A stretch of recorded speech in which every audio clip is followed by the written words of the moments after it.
प्रभु यीशु मसीह के मीठे नाम में आप सबों को जय मसीह की।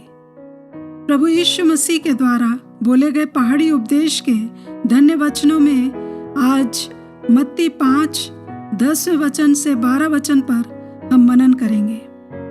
धन्य है वे जो धर्म के कारण सताए जाते हैं, क्योंकि स्वर्ग का राज्य उन्हीं का है। धन्य हो तुम जब मनुष्य मेरे कारण तुम्हारी निंदा करें और सताएं और झूठ बोल बोल कर तुम्हारे विरोध में सब प्रकार की बुरी बातें कहें। तब आनंदित और मगन होना, क्योंकि तुम्हारे लिए स्वर्ग में बड़ा फल है। ये चिन्ह है कि मैं और आप स्वर्ग जा रहे हैं, क्योंकि कंफर्ट जोन में रहकर हम स्वर्ग की आशीषों को नहीं पा सकते। धार्मिकता के कारण सताया जाना, यीशु मसीह के कारण सताया जाना, निंदा सहना, ये क्रूस का मार्ग है। यीशु मसीह को क्रूस उठाना पड़ा, ये उनकी स्वर्ग की यात्रा थी, क्योंकि क्रूस ही स्वर्ग जाने का रास्ता है। क्रूस तकलीफ चाहता है, बलिदान चाहता है। यदि उसे हम कम कर देते हैं या क्रूस से हम दूर हो जाते हैं तो उस पार नहीं पहुंच सकते।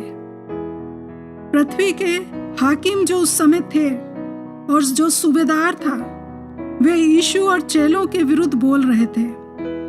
परंतु जब यीशु क्रूस पर चढ़ाए गए, तब भेद समझ में आया कि ये तो परमेश्वर का पुत्र है। हम भी जब यीशु मसीह के कारण सताए जाएंगे, निंदा की जाएगी और उस सताव में आनंदित और शांति से रहेंगे, तब लोगों को समझ में आएगा कि हम परमेश्वर की संतान हैं। सताव की बात सुनकर मन भयभीत हो जाता है, पर भय इसलिए है क्योंकि हम तैयार नहीं हैं। अभी की परिस्थिति तो शुरुआती बारिश के समान है, बाद की बारिश तो अभी बाकी है, जो सारे संसार पर आएगी। क्रिस्ट विरोधी की छाप आखिरी आग की होगी, जो मसीहों, विश्वासियों, दासों और सेवकों को परखेगी। मसीह विरोधी शक्तियां, सरकार, शासन तंत्र विवश करेगा, लाभ और हानि के हालात पैदा करेगा कि हम क्रिस्ट विरोधी की छाप अपने हाथों या माथे पर लगवाएं। परंतु हमारी इच्छा कोई नहीं छीन सकता, इसलिए अपनी इच्छा और प्राण को शैतान को ना बेचें, क्योंकि आज टेक्नोलॉजी और आर्टिफिशियल इंटेलिजेंस का सुसमाचार प्रचार किया जा रहा है। तो आइए हम प्रार्थना करें कि सतावों में स्थिर रह सकें।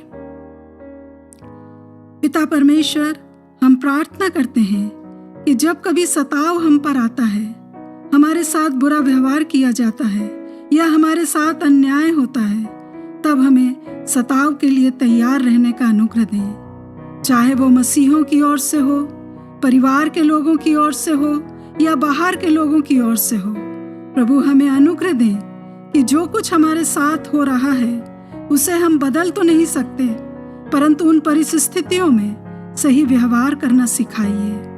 हमें अनुग्रह दें कि क्रिस्ट विरोधी के साथ हम कोई समझौता ना करें, उसके लालच में ना फंसें।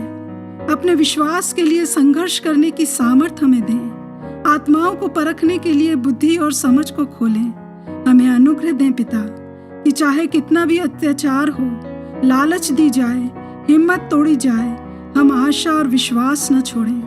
प्रभु हम मजबूत नहीं हैं, सताव सह नहीं सकते, आप ही हमें सताव सहने के लिए तैयार करें।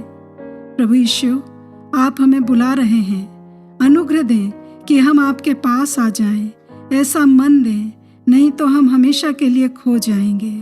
प्रभु हम पर दया करें और हमें बचा लें। यीशु मसीह के नाम में आमीन।